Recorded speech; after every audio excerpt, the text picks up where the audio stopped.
Hey, let's talk about the LiuGong 9027FZTS. I'm Jim Joy, product manager for LiuGong Excavators in North America, and this is our 9027FZTS, which means the 9 series is excavators. The 27 is actually 2.7 metric tons. The F is for the RF series, and ZTS in LiuGong means zero tail swing, which means the back end will not exceed the width of the tracks as you spin around. So talking about the business end of this machine with the excavator, a few things to point out that shows the durability of this, even with this mini excavator, is the boom is designed with cast steel ends with both the boom foot and the boom nose. It gives it a lot of torsional resistance, a lot of strength. Really shouldn't have any problems over the length of the life of this machine. We've got a stick set up with auxiliary hydraulics. It's loaded with auxiliaries, whether it's first auxiliary for like hammers and thumbs, second auxiliary for a rotator. It's got the hydraulic quick coupler lines as well if you choose to have a quick coupler on board. The way we bring these in, they all have a bucket and a thumb as standard, so you don't have to worry about getting started in the dirt. This bucket is got a 17-inch width. It's got side cutters that are bolt-on and also teeth that are bolt-on. And then it's got this thumb to clamp up and get the job done. As you move back towards the rear of the machine, one of the things we always put a boom light on there for nighttime work or in the evening. We've also got lights up on the cab as well. Here we've got centralized lubrication, ground axes. Everything here is very easy to get to, but the ones that are a little bit tighter, we've got these greasers here as well.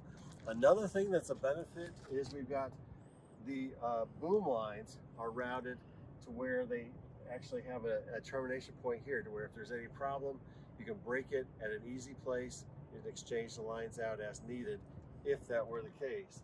And then of course we've got good protection wrapped on all those lines for longevity and for that durability. This machine, all the mini excavators from the 9-ton down come standard with a blade, and also from the 15-ton we also offer blades as well. So and this is basically a blade that gets the job done. It can actually push back into the trench like they do, and it's got a hardened wear material on the blade. It covers the width of the track, and it's also got tie down points to make it convenient for transport. Okay, also on the blade cylinder, we've got good protection there for things that kind of fall in that area. As we know, we've got protection there to keep this thing running in the day instead of having problems. So we've got, as we talk about the rest of the machine, we've got the more service points on the inside here. We've got the diesel tank. We've got the hydraulic, and the hydraulic filter is underneath this area. We've got a fill point, and basically if you want to do service, you open this cap up for the hydraulics, bleed off any kind of air that's trapped in there, and then that brings you to an easy way of getting to the hydraulic filter. The diesel, there's a nice button right here that if you hold this down while you're filling, you can actually look and see the gauge to see where you are in the for the diesel tank. And there you go. We got top off for the coolant up here as well, a place for your grease gun. And as I'm gonna open up this door right over here to show you what's on the inside there. Again, easy access to the coolers. We have screens that are easily removable by pins there that you see, and so that we don't have a lot of debris or big debris getting into the fins of the main coolers for the engine and the hydraulics. We've got a main master disconnect switch here. We've got the coolant top off there and the hydraulic sight gauge. So again, it's all very easy to access. Below here, if you were to need to do a jump start on this machine, the positive terminal, my finger's right on it, right inside there, in order to gain access as well. All right, so let's look in the engine compartment. And the engine that we have here is a Yanmar. It is a globally recognized name in quality engines, and it really has great durability. What we're seeing here is easy access to the service points. We've got an oil fill, we've got the fuel water separator, we've got the fuel filter. Down in here, I've got my finger right on the oil filter as well, and then the air filter. Now with the air filter, what we're telling people is that it's no longer do you blow out the air filter and shove the old one back in. The idea to keep the contamination down, keep the longest longevity for the machine, for the engine, is to basically remove an old air filter when the monitor tells you that you need to. That way you're getting in there as little as possible. And then once you pull that out, clean the housing, and then put a fresh one back in, you're good to go. And then just leave it until the monitor tells you to go get it again. Over here on the side, we've got the auto idle system right here, and then off the pump there's a test port as well. So we've got all these service points very easily accessible in this compact frame. All right, so from there let's move around to the front side. These all come with rubber tracks, work really well, got good protection for the bogey wheels. And then let's come on into the cab area. All right, so we'll hop in, buckle up, and so when I get in the cab, I feel pretty comfortable being able to get access to the hydraulics. My legs have plenty of room, and then here we've got the ability to open up windows both to the front and then also crack it open on the back as well. All right, and then we've got overhead windows to go up and down. This lower one can actually pull out, and so you can have that open air on nice days.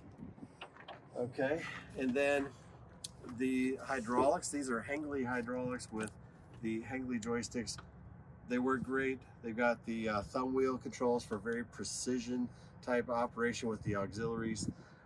We've got different, we've got our monitor here that's got the fuel and the temperature as basic displays, but we also have functionality that if I hit the key and light that up, it's got all the indicators on the side, but things like it's got auto idle capability.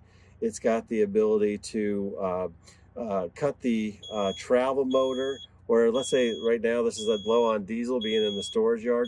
I can actually cut that sound off. If I'm traveling and I want to cut the travel, make the travel muted for the alarm, then I can cut that off. It's got a lifting mode as well. And then if a diagnostic code comes up, it's got that in this button. For the F1 key, I can cycle with this LCD screen right there. And it's got the hour meter there.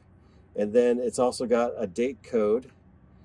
And then the counter for the engine. And then it's got volts, 12.05 volts here. And the RPM, which is now 0. And then the full date as well.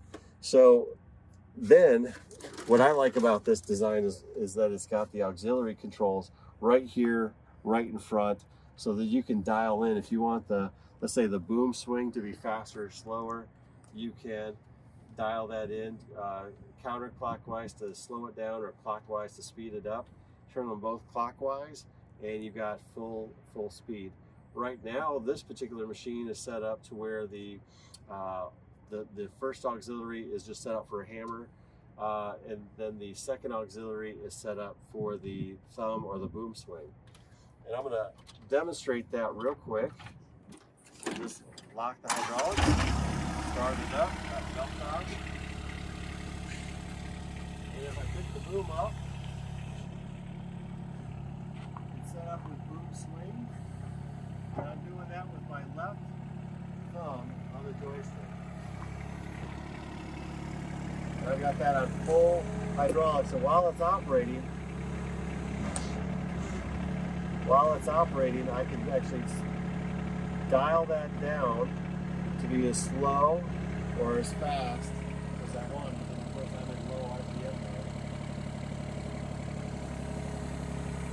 just dialing that up or dialing it down to almost to zero. And then I'll send that back up. Okay. And then if I hit this button on the joystick once, you'll see that it shows an auxiliary mode, and it switches the auxiliary now to be the thumb action the way this is plumbed.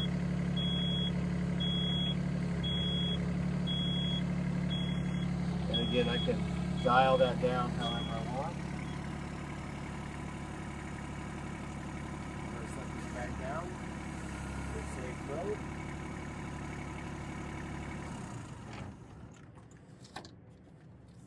And that's the basics of the walk around in the 9027FZTS.